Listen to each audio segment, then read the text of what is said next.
12월 13일부터 모든 공예배는 현장 예배와 온라인 예배를 병행합니다. 성도들께서는 자유롭게 다음 주일 및 주중 현장 예배에 참여하실 수 있습니다. 매일 5주간 3가지 감사를 하나님께 드리며 훈련하는 153 감사운동이 진행되고 있습니다. 감사 노트를 사용하셔서 매일 하나님께 감사의 열매를 드리시기 바랍니다. 재직회가 12월 26일 오전 11시 10분 글로리아홀에서 있습니다. 안건은 2021년 기사용 예상 보고의 건과 2022년 예산에 관한 건입니다. 새롭게 리모델링된 아름다운 성전에 필요한 물품을 헌물로 받습니다. 헌물을 드리시기 원하시는 성도들께서는 교구 카톡을 통해 전달된 후원 신청서를 보시고 온라인 계좌를 통해 후원해 주시거나 필요한 후원 물품을 직접 지정하여 후원해 주시면 됩니다. 코로나19 재확산으로 12월 19일 예정된 세례 입교식은 취소되었으며 다음 회차로 연기합니다. 유아 세례식은 12월 25일 일부, 2부 예배 그대로 진행됩니다. 자세한 사항은 주보를 참조해 주십시오. 헌혈을 통해 예수님의 사랑을 전하는 생명 나눔 피로회복 캠페인을 성탄절을 맞아 시작합니다. 성도들께서는 가까운 헌혈의 집을 방문하셔서 헌혈에 동참하여 주십시오. 예수님의 보혈은 우리를 살리고 우리의 헌혈은 이웃을 살릴 수 있습니다. 교회 지상 주차장을 지역 주민들에게 12월 10일부터 개방합니다. 이용 방법은 교회 사무실로 문의해 주시기 바랍니다. 대림절을 맞이하여 청년국에서 비움과 비춤을 통해 지역 소외계층에게 겨울 용품과 식료품이 담긴 희망 상자를 국내외 선교사님들에게 선교 물품을 전달하는 라이트업 사역을 진행합니다. 성도들께서도 함께 참여가 가능합니다. 많은 참여와 기도 부탁드립니다. 지금까지 교회 소식이었습니다. 이외의 교회 소식은 주보를 참조하시기 바랍니다. 할렐루야, 할렐루야, 아멘. 오늘도 주님의 몸된 성전에서 또 계신 곳에서 함께 예배하시는 주 안의 모든 성도님들을 주님의 이름으로 환영하고 또 축복합니다. 오늘도 주님께서 이 자리 가운데 우리를 부르셨음을 믿습니다. 아멘. 우리의 이름을 부르시고 우리의 마음 가운데 우리가 처한 모든 상황 가운데 함께 거하기 원하시는 주님을 오늘 이 시간 우리가 함께 찬양하기를 소망합니다. 우리의 모나고 못된 모습 그대로를 사랑하시고 우리의 이름을 부르시며 우리를 귀하다 여기시는 그 주님 앞에 함께 감사와 찬양의 고백으로 이 시간 나아가겠습니다.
시작한 지 엊그제 같은데 성탄을 알리는 성탄의 찬양이 울려 퍼지니 2021년이 저물어가는 것 같습니다. 기쁘다 구주 오셨네. 마음껏 입을 열어 찬양할 수도 없는 현실에 마스크 벗고 감사와 기쁨의 찬양을 올려드릴 수 있는 그날이 속히 오기를 간절히 소원합니다. 주님 탄생을 감사하며 다시 오실 재림의 주님을 고대합니다. 예기치 못한 코로나19 창궐로 인하여 죄인처럼 조심스럽게 2년이라는 긴 세월, 그럼에도 주님의 은혜로 이 한 해를 잘 마무리하고 소망을 가지고 새해를 준비하게 하시니 참으로 감사합니다. 예수님의 십자가의 고난을 통하여 제사함을 받은 저희들 영생의 복을 얻었고 그 은혜로 감사하며 연초에 주님과 약속한 것을 망각하고 있지는 않은지 기억나게 하셔서 마음을 담아 순종으로 행하게 하여 주시옵소서. 사랑하는 주님, 저희들 무수히 많은 시간을 주님 전에 모여 이해 예배 드렸지만은 영광과 진리로 감사와 기쁨으로 온전한 예배를 드리지 못하였음을 용서하여 주시옵소서. 구하라 얻을 것이요 찾으라 그리하면 찾을 것이요 두드리라 열릴 것이라 말씀하심에 의지하여 긴 시간 간구했던 저희들의 기도의 제목들 육의 것을 채우기 위함이 아닌 것이라면 이 해가 가기 전에 응답하여 주시옵소서. 하나님 아버지, 이스라엘 백성들이 불기둥과 구름기둥으로 인도하실 때 은혜로 순종하며 성령님보다 앞서지 않았던 것처럼 저희들도 언제나 은혜로 감사하며 성령을 거스리는 죄를 범하지 않게 도우시고 믿음의 선배들처럼 혼란하고 어지러운 세상이지만은 말씀에 순종하며 주신 것에 감사하며 신앙의 정도를 따라 삶으로 전도가 되는 본을 보이며 주님의 영광을 나타내며 살아가게 하여 주시옵소서. 입으로는 모든 것이 주님의 은혜라고 찬양하지만 때때로 자신을 나타내며 인정받고 싶고 높임받고 싶었던 것 회개하오니 용서하여 주시옵시고 세상의 헛된 모든 것들로 마음과 눈을 채우지 않게 하시고 주님으로 만족한 삶 살게 하여 주시옵소서. 하나님 나라 확장과 선교적인 삶으로 주님의 뜻에 합당한 저희들로 사용하여 주시옵소서. 주님, 전 세계는 코로나19로 인하여 너무 힘들어합니다. 더 이상의 변이 바이러스가 발생되지 않도록 도우시고 모든 바이러스를 소멸시켜 주시기를 간절히 간구합니다. 주님, 저 북한 땅을 보시고 추위와 굶주림과 전염병으로 고통성에 살아있는 우리의 동포들을 불쌍히 여겨주시며 자기 백성을 사랑하고 섬기게 하는 개방 정책으로 도움을 받고 자유를 보장받아 하나님의 복음이 전파되어지게 하여 주시옵소서. 이 땅에 세워져 있는 교회를 기억하시고 금그릇이 아닌 깨끗하고 좋은 그릇 되어 다시 한번 성령의 역사 부흥이 있기를 간절히 소원합니다.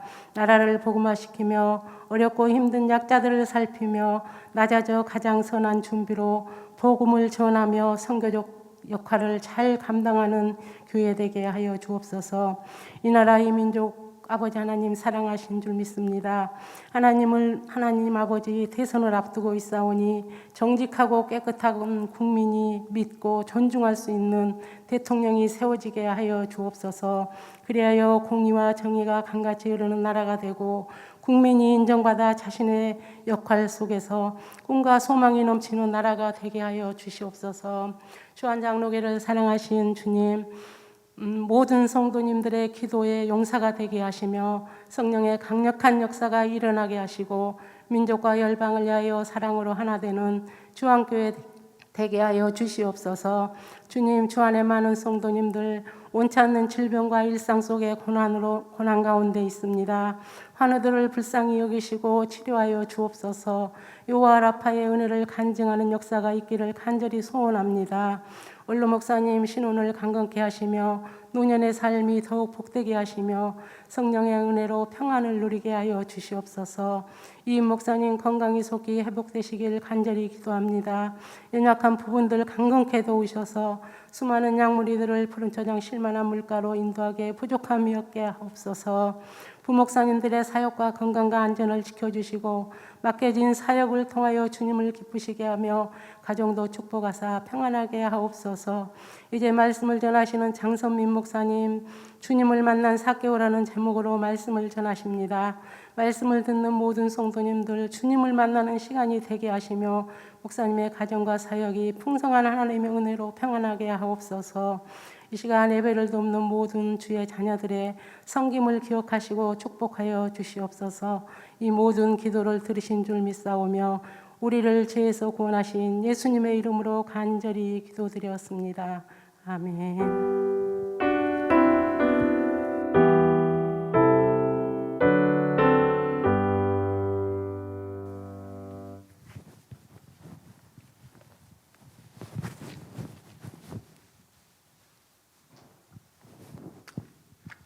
오늘 우리에게 주시는 하나님의 말씀은 누가복음 19장 1절로 10절까지의 말씀입니다.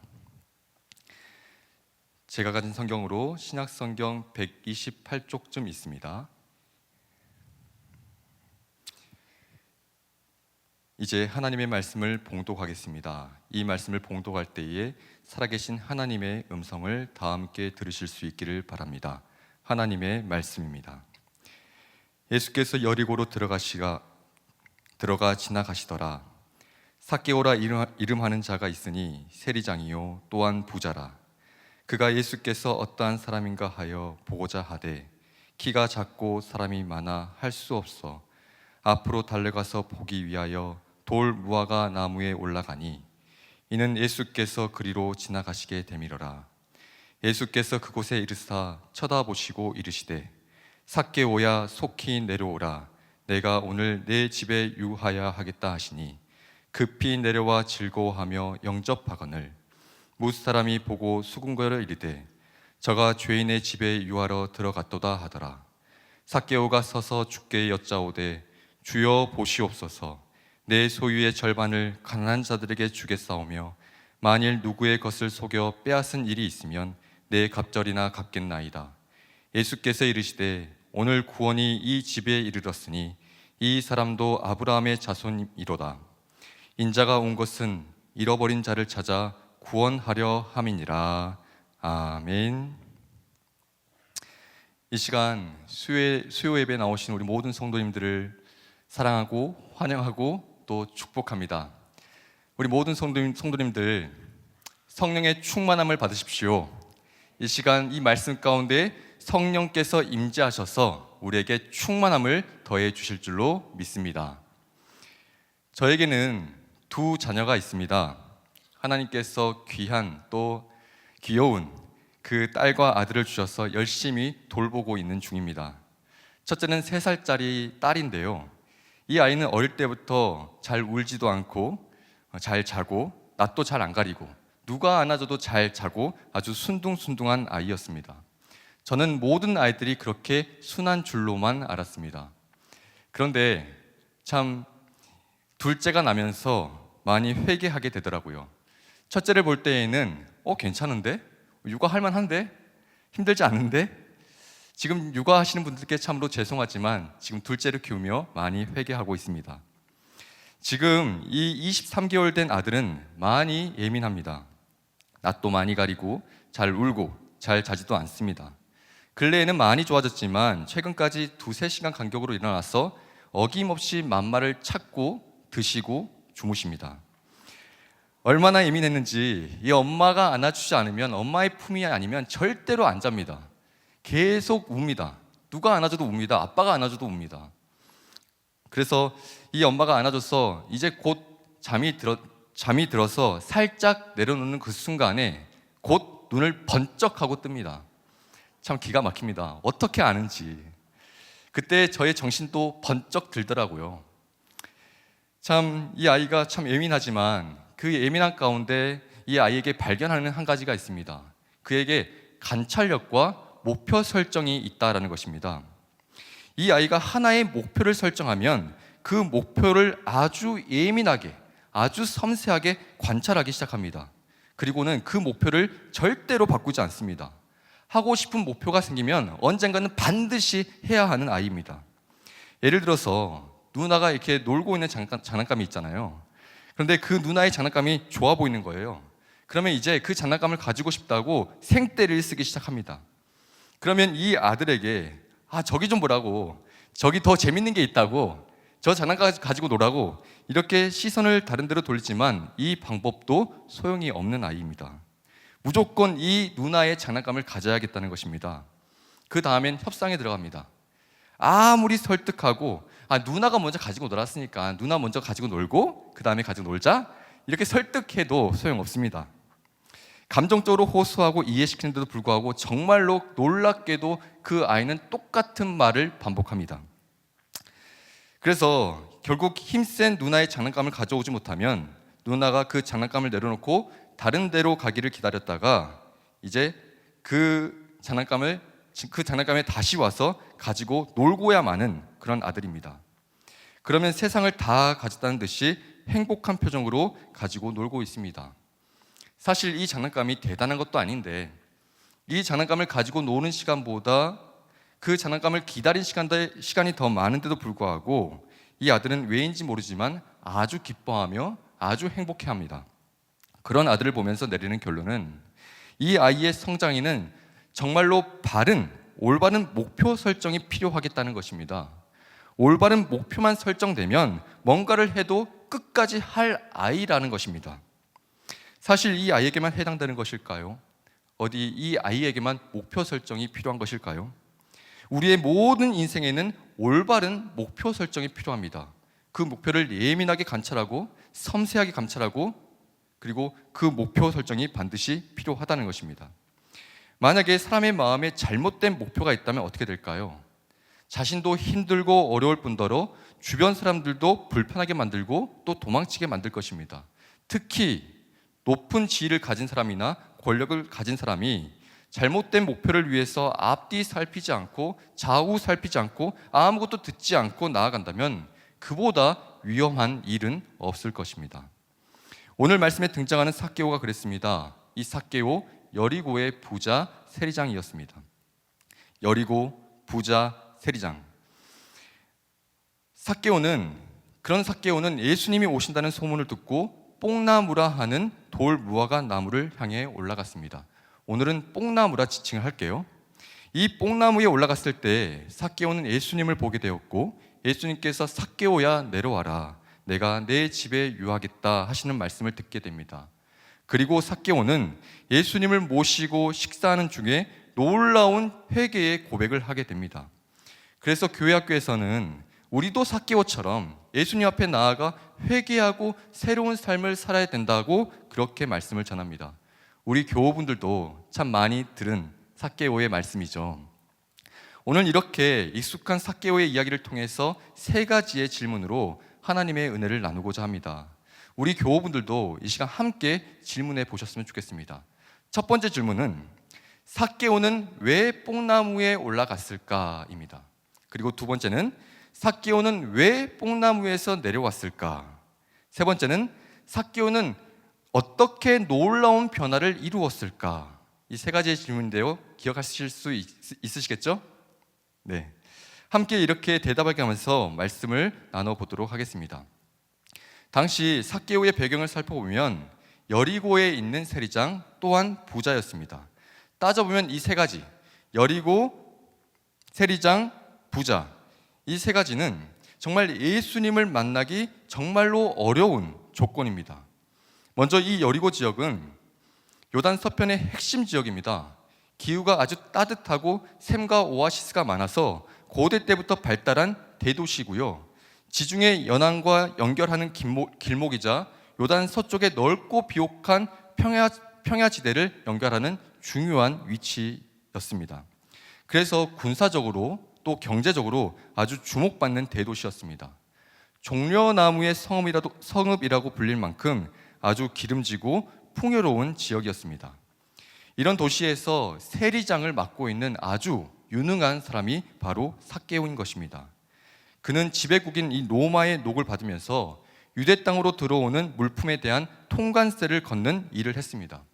그런데 이 세리들이 세금을 적용할 때에 정말 그 로마에 바치는 그런 세금만 걷었을까요? 아닐까요? 아니겠죠. 당시 대부분의 그 세리는 걷는 세금과 바치는 세금의 차익을 많이 설정하고 그 차익을 착복해서 부를 쌓는 사람들이 대부분이었습니다. 그래서 누군가는 해야 하는 일이었고 불의한 부를 축적하게 되고 그래서 사람들로부터 배신자, 매국노, 도둑놈, 죄인이라고 불리는 그런 사람이었습니다. 그래서 성경에서 대개 세리 다음에 붙는 단어가 죄인일 때가 많습니다. 비록 이렇게 경멸과 비난을 당했지만 세리장 삭개오의 입장에서는 로마의 통치 구조나 세금을 걷는 방식은 자신의 생계와 또한 생명까지 직결되는 문제였습니다. 그러면 이 로마의 구조와 방식을 따르지 않는 예수님께 나아가는 것이 좋은 것일까요? 안 좋은 것일까요? 그렇게 예수님과 엮이는 것이 좋은 것일까요? 안 좋은 것일까요? 바로 계산 나오죠. 세리장이라면 계산이 빨랐을 것 같습니다. 삭개오는 돈과 권력으로 채울 수 없는 공허함, 허무함 느끼고 있었습니다. 그리고 예수님을 향한 호기심도 있었다고 합니다. 그런데 굳이 왜 삭개오는 나무 위에 올라간 것일까요? 오늘 3절에서 4절 말씀인데요. 다 함께 읽어보도록 하겠습니다. 시작. 그가 예수께서 어떠한 사람인가 하여 보고자 하되 키가 작고 사람이 많아 할 수 없어 앞으로 달려가서 보기 위하여 돌 무화과 나무에 올라가니 이는 예수께서 그리로 지나가시게 되밀어라. 아멘. 말씀에서는 삭개오가 뽕나무 위에 올라간 아주 객관적인 사실에 대해서만 알려주십니다. 어떤 사람인가 보고자 했다, 키가 작아서 어쩔 수 없었다라고 하는 객관적인 현실에 대해서 설명해 줍니다. 삭개오의 깊고 그 내면의 솔직한 마음과는 별개로 로마 세리장의 입장에서 아주 객관적으로 조금 궁금했어요, 키가 작아서 어쩔 수 없었어요 라고 그런 사실을 이야기하고 있습니다. 그런데 여러분 한번 생각해 보십시오. 여리고의 세리장입니다. 부자입니다. 다 큰 어른입니다. 주석에는 예수님의 당시 나이보다 삭개오의 나이가 훨씬 더 많았다고 추정합니다. 과연 호기심만으로 나무 위에 올라갔을까요? 물론 호기심도 있었겠지만 삭개오의 주관적인 마음, 내면, 심령 또한 있었다는 것입니다. 마가복음 5장을 보면 12년 동안 혈류병을 앓던 여자의 이야기가 나옵니다. 12년 동안 하혈이 멈추지 않아서 그렇게 좋다는 의사를 찾아갔습니다. 그렇게 좋다는 약도 찾아 먹었습니다. 그렇지만 소용이 없었다고 합니다. 오히려 가지고 있는 돈을 다 허비해버리고 증상도 심해지고 더 위중해졌다라고 말합니다. 그야말로 절망적인 상황이었고 죽는 날을 기다리는 셈이었습니다. 그런데 이 여자도 예수님에 대한 소식을 듣게 됩니다. 그리고 호기심, 궁금증을 가지게 됩니다. 그리고 예수님이 있는 곳으로 왔는데 그 길에도 수많은 무리들이 진을 치고 있었습니다. 수많은 무리들이 소문을 듣고 와서 서로가 밀고 당기고 밀치는 그런 상황이었습니다. 게다가 당시 혈류병은 유대 정결법에 의해서 아주 부정한 사람으로 취급받았고 벌레라고도 취급받았습니다. 그렇게 예수님께 나왔지만 많이 힘들었겠죠.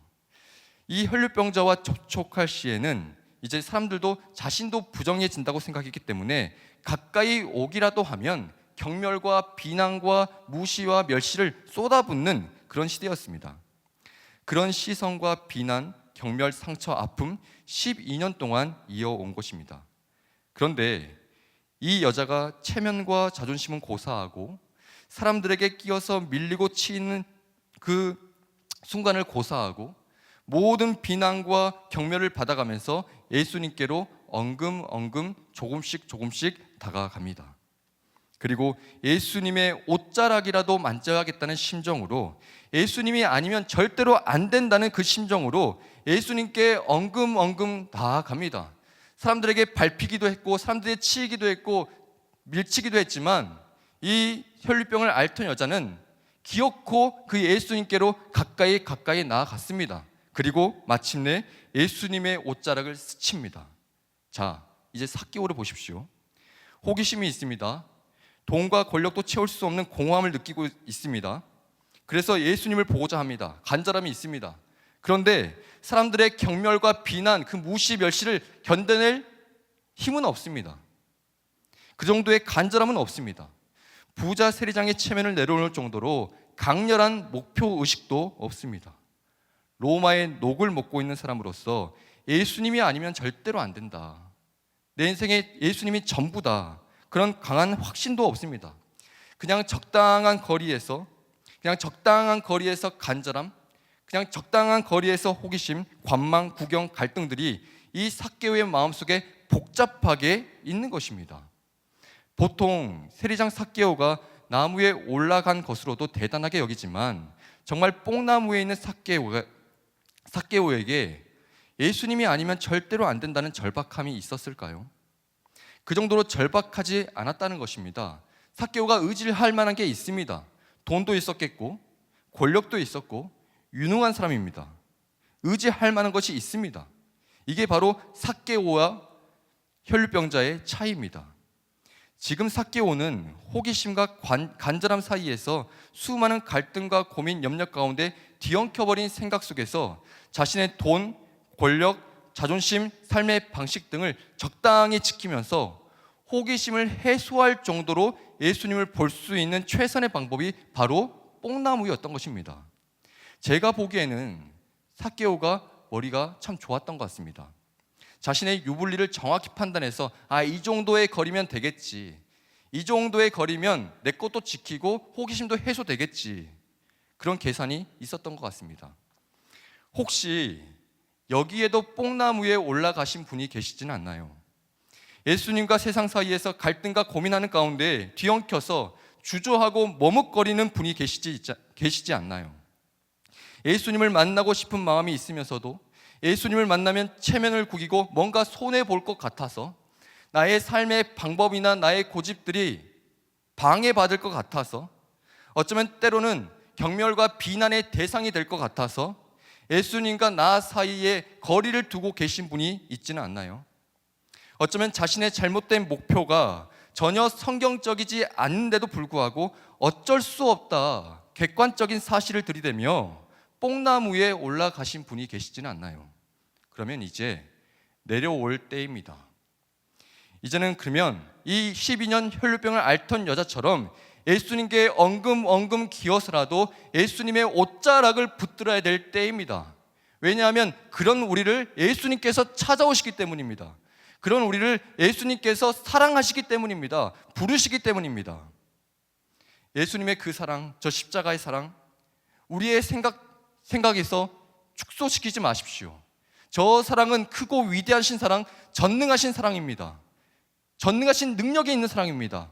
그렇게 그 사랑에 의지해서 이제 뽕나무로 내려가 주님을 만날 때입니다. 적당한 거리를 두면서 신앙생활을 하기 원하는 우리에게도 예수님은 찾아오십니다.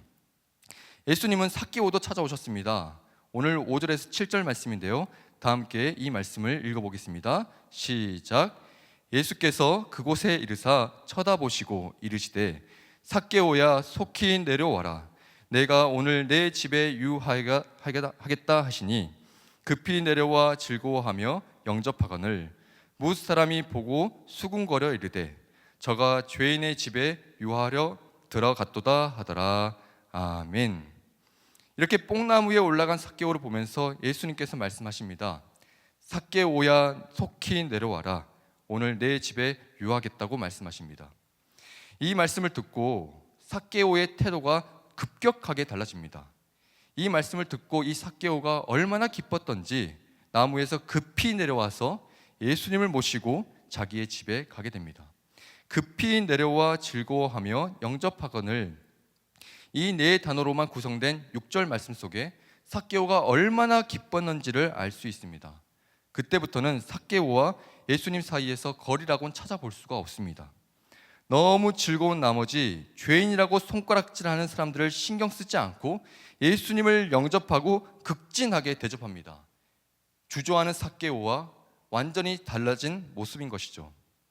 여러분, 삭개오는 왜 나무에서 내려온 것일까요?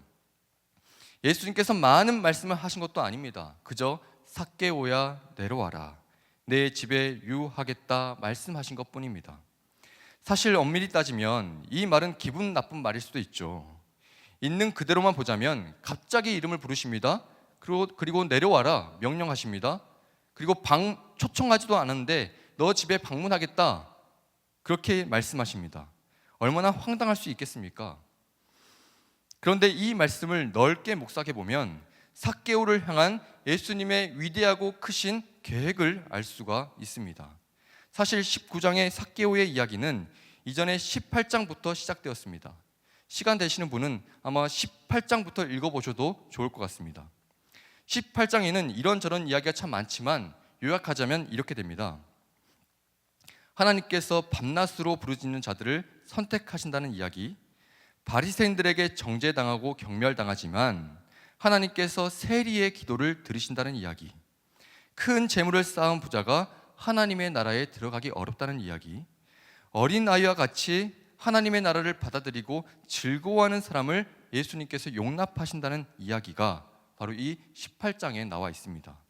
그리고 바로 19장부터 삭개오에 대한 이야기가 시작되는 것입니다.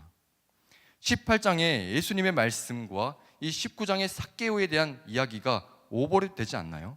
세리의 기도, 부자에 대한 이야기, 어린 아이와 같이 하나님을 영접한 이야기, 삭개오의 모습과 정말로 오버랩됩니다. 이 말씀은 예수님께서 이미 삭개오의 모든 상황과 형편 처지를 아시고 그가 주저할 수밖에 없었던 객관적인 사실, 마음, 생각, 갈등들을 아시고 하나님의 크고 위대하신 섭리와 계획 가운데로 인도하시기 위해서 삭개오를 찾아오신 것입니다. 그래서 이미 이 삭개오의 구원의 계획은 이미 18장부터 시작된 것입니다. 오늘 본문 말씀만 보더라도 그렇습니다. 예수님께서 모두가 죄인이라고 평가하는 사람을 찾아오셔서 삭개오야 내려와라, 삭개오야 내려와라 그의 이름을 불러주십니다. 하필 수많은 무리들 중에 삭개오를 선택하십니다. 하필 수많은 무리들 중에 나무 위에 올라간 삭개오를 쳐다보십니다. 하필 모두가 죄인이라고 평가하는 그 삭개오를 선택하셔서 말씀하십니다. 그리고 삭개오야 내려와라 말씀하십니다. 여기서 삭개오의 이름의 뜻을 살펴보면 헬라어로 자카이오스인데요, 이 말은 순결한, 의로운, 무죄한이라는 뜻입니다. 그러니까 삭개오의 부모는 삭개오가 나올 때부터 의롭고 순결한 사람이 되기를 원했습니다. 그런 삭개오의 정체성을 담아서 이 삭개오의 이름을 붙여준 것이죠. 그런데 그가 세월이 지나고 세리가 되고 세리의 장이 되면서 더 이상 삭개오를 삭개오라고 불러주는 사람이 없었습니다. 그저 배신자, 매국노, 난쟁이, 도둑놈, 죄인 이렇게 불렸습니다. 아무도 그를 순결하고 의로운 사람이라고 생각하지 않았습니다. 경멸과 비난을 쏟아 부었습니다. 그런데 예수님께서 그를 찾아오셔서 처음으로 하신 말씀이 삭개오야 내려와라 따스한 부름과 초청이었던 것입니다. 삭개오조차 잊어버린 그 이름을 예수님께서 불러주신 것입니다. 이 부름의 말씀이 내가 너를 알고 있단다, 18장부터 놀라운 계획으로 너를 찾아왔단다, 너의 이름도 알아, 너의 약함도 알고 너의 악함도 알고 있어, 너의 부족함을 알고 있어, 이렇게 삭개오의 이름을 불러주신 것입니다. 그리고 다른 사람들은 죄인이라고 정죄하고 있지만 있는 그대로 봐주시고 용납해 주시고 수용해 주시는 주권적인 그 사랑을 느꼈을 것입니다. 한번 상상해 보시겠습니까? 지금 예수님께서 우리 성도님들을 찾아오십니다. 그리고 말씀해 주십니다. 그리고 각자의 이름을 부르시면서 삭개오야 말씀하신 것처럼 그 이름을 불러주십니다. 그렇다면 어떻게 될까요? 어떤 마음이 생겨나시겠습니까? 삭개오의 변화는 다른 것이 아니라 예수님이 부르신 그 순간부터 시작된 것입니다. 그러기에 성도 여러분, 오늘도 주님의 부르심 앞에 서십시오. 주님께서 지금 나를 찾아오셔서 말씀하시는 그 부르심의 말씀 앞에 서십시오. 하나님의 말씀이 살아있고 활력이 있어 나의 혼과 영감이 간절과 고수를 찔러 쪼갠다 말씀하셨으니 이제는 그 하나님의 말씀 앞에 올곧게 서십시오. 그럴 때의 변화의 시작은 이루어집니다. 이제 말씀을 들었으니 다음에 노력해 보겠습니다. 이제 말씀을 들었으니 뽕나무에 올라가서 구경 좀 하고요, 계산기 두드리고 계산 좀 해보고요, 다음에 노력하겠습니다, 이렇게 주저하지 말고 그 주님의 부르심 앞에 자신의 존재를 세우십시오. 자신의 믿음을 세우십시오. 지금 오늘 우리의 인생을 향한 놀라운 계획과 섭리를 가지고 앞에 오셔서 이름을 불러주시는 그 주님의 사랑에 나를 세우십시오. 그러면 그 주님의 주권적인 사랑이, 그 주님의 주권적인 은혜가 우리를 변화시키고도 남을 만한 능력이 될 줄로 믿습니다. 그 사랑을 축소시키지 마십시오. 그 사랑은 위대하고 크시고 전능하신 사랑입니다. 그렇게 그 사랑 앞에 나를 세워갈 때에 나의 모든 상처와 아픔과 슬픔과 고통을 다 덮으시고 하나님께서 놀라운 변화로 이끌어 가실 줄로 믿습니다. 그래서 삭개오가 나무에서 내려와 즐거이 영접한 것처럼 우리 주 안의 모든 성도님들의 삶과 가정에도 놀라운 변화가 있기를 축복합니다. 삭개오 같은 사람도 변했습니다. 도저히 안 될 것 같은 사람, 죄인, 매국노, 배신자, 경멸과 무시를 받는 사람, 그런 사람도 변했습니다. 어떻게 변한지 아십니까? 8절 말씀 다 함께 읽어보도록 하겠습니다. 다 함께 시작. 삭개오가 서서 주께 여짜오되 주여 보시옵소서, 내 소유의 절반을 가난한 자들에게 주겠사오며 만일 누구의 것을 속여 빼앗은 일이 있으면 내 갑절이나 갚겠나이다. 아멘. 삭개오는 어떻게 변했나요? 어떻게 변한 것 같으십니까? 보통 사람들은 뒷부분에 주목합니다. 소유의 절반을 나눴대, 빼앗은 것을 4배나 갚았대, 이런 부분에 주목할 것 같습니다. 물론 이 부분도 아름다운 변화일 것입니다. 그런데 저는 앞부분에 삭개오가 서서 주께 여짜오되, 이 말씀이 와닿습니다. 삭개오가 진정으로 변한 변화의 핵심은 주님께 섰다는 것입니다. 예전에는 자신의 존재를 어디에 세웠습니까? 자신의 존재를 돈, 권력, 그런 것에 세웠습니다. 그런데 이제는 주님을 만나고 보니 이제는 주님 앞에 자신을 세운 것입니다. 당시에 중동 관습에는 외부 일정을 마친 주인이 집으로 돌아오면 식사를 할 때에 종이 옆에 서서 시중을 들었다고 합니다. 그 종이 식사를 차리고 심부름을 하고 하루 동안 집안에 있었던 일을 보고하는 일입니다. 오늘 8절의 말씀에도 서서라는 이 단어를 빼도 별 문제 없어 보입니다. 그냥 삭개오가 주께 여짜오되 이렇게 해도 무방할 것 같지 않습니까? 그런데 성경은 삭개오가 섰다, 삭개오가 서서라는 내용을 의도적으로 담고 있는 것입니다. 이것은 바로 삭개오의 진정한 변화, 삭개오의 진정한 회개, 그 핵심에 대해서 말씀하고 있는 것입니다. 이후로 삭개오가 나누고 갚았던 돈의 액수에 초점을 맞춘 것이 아니라 삭개오의 마음, 삭개오의 변화된 그 핵심, 내면, 그것을 맞추고 있는 것입니다. 뭘 많이 가지고 누린다고 해서 교만하지 않고 겸손하게 예수님께 서서 예수님께 이야기를 하는 것입니다. 이제 예수님이 나의 모든 삶의 주인 되십니다. 나는 예수님의 종입니다. 그렇게 자신의 정체성을 입증한 것입니다. 주님 앞에서 자신의 존재를 세우고 보니 자신이 무슨 일을 해야 하는지를 결정한 것입니다. 인생의 목표가 송두리째 바뀐 것이죠.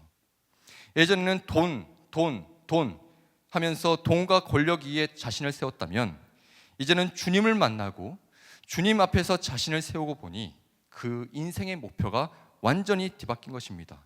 그 인생의 목표는 오직 하나, 주님의 뜻을 바랬습니다. 오직 하나, 주님의 기쁨 되기를 원했습니다. 그때의 삭개오의 모든 삶 속에서 아름다운 변화는 자연스럽게, 당연스럽게 따라온 것입니다. 나눔, 갚음, 당연스러운 현상이죠.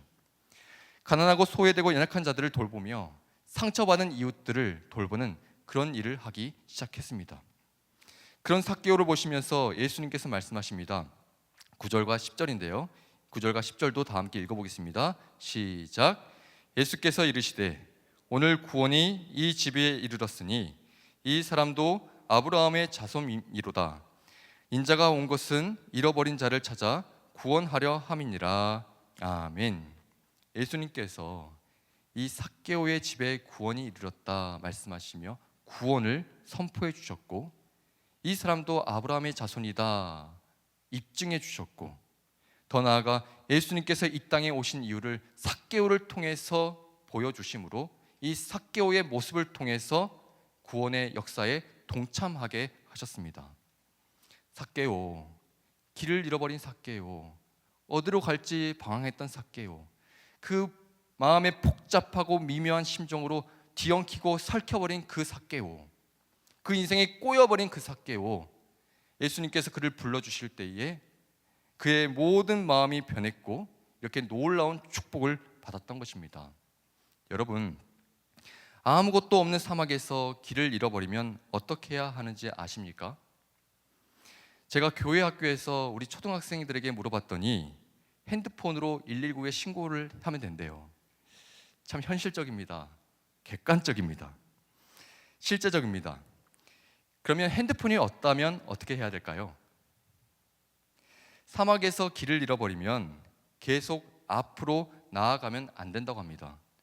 모래바람을 뚫고 계속 앞으로 나아가는 것이 아니라 밤이 되기를 기다렸다가 하늘의 별을 보고 그 별과 별 사이에 각도를 설정해서 한 방향으로 쭉 직진해야 된다고 합니다. 그럴 때에 살 길을 찾을 수 있다고 합니다. 우리의 인생도 마찬가지지 않을까요?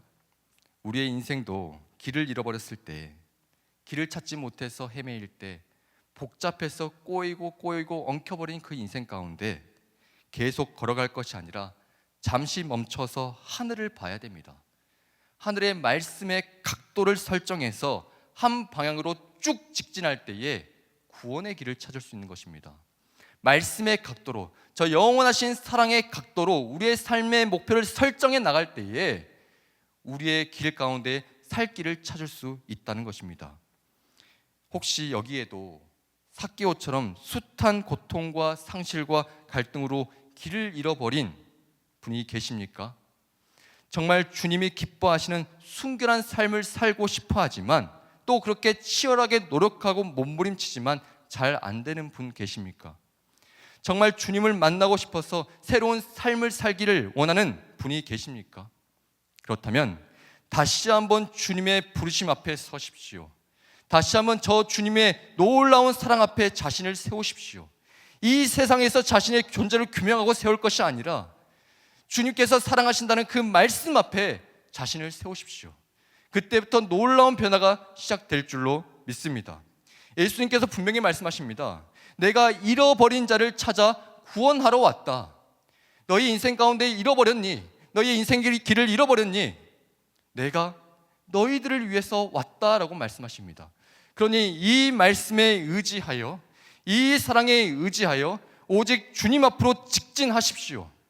그 말씀 앞으로 직진할 때에 예수님께서 부르신 그 말씀 가운데 나의 마음과 상처와 아픔들이 회복되고 놀라운 변화, 진정한 회개, 진정한 변화를 이루어 갈 줄로 믿습니다.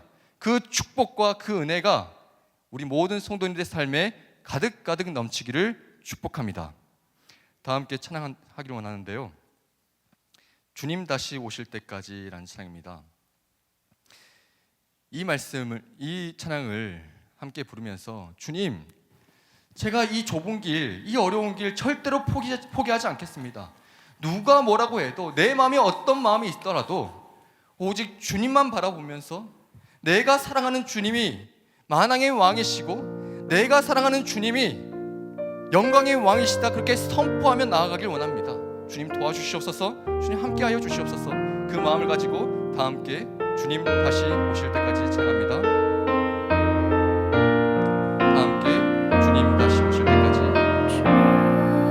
주님 다시 오실 때까지 나는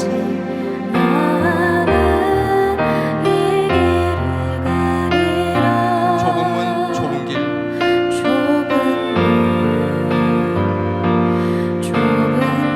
나의 십자가 지고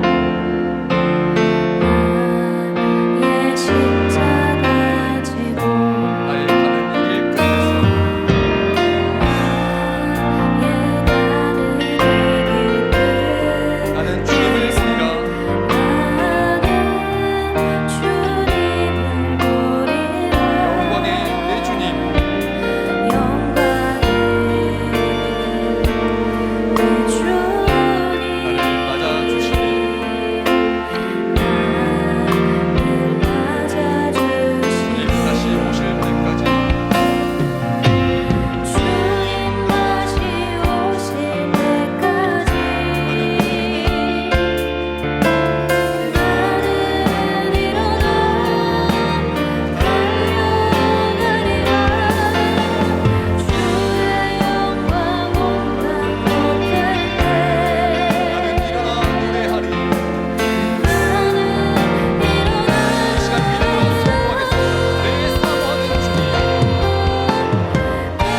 하나님을 잃어버린 성도님 분 계시지 않나요? 혹시 여기 갈 길 몰라 방황하고 길을 잃어버린 분 계시지 않나요? 지금 이 말씀에 의지하여 지금 찾아오셔서 말씀하시는 그 예수님의 말씀 앞에, 부르심 앞에 자신의 존재를 세워 가시길 바랍니다. 그리고 함께 기도하겠습니다. 하나님, 예수님 주님께 가까이 가기 원합니다. 예수님, 이 시간 나의 모든 마음과 마음을 들여서 오직 주님께 가까이 나가기 원합니다. 내 이름을 부르시고 나를 사랑한다 말씀하시는 그 주님의 말씀 앞에 나의 존재를 세울 수 있도록 도와주시옵소서. 그래서 믿음으로 승리하는 삶을 살게 하려고 이 시간 다 함께 통성으로 주님 한번 부르고 기도하겠습니다. 주님,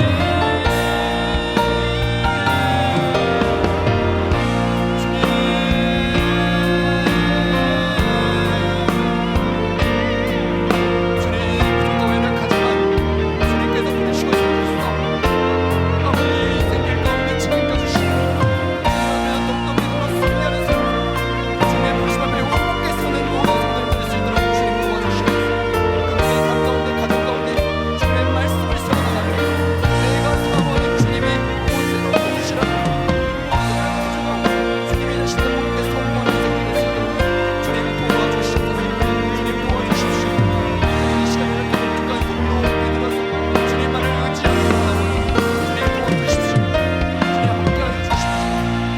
아버지 하나님, 주님은 늘 공하심을 알며 모든 인생들의 아름다운 일들이 많이 일어날 수 있도록 구원의 축복과 구원의 기쁨이 많이 일어날 수 있도록 주님께서 주신 역사하시며 도우시며 함께하여 주시옵소서.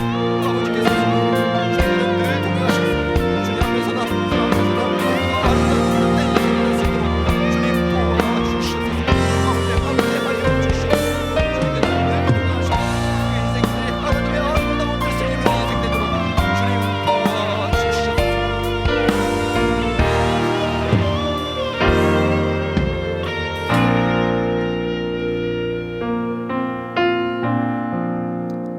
사랑하는 아버지 하나님, 이 시간 우리에게 말씀하시고 불러주시니 참으로 감사드립니다.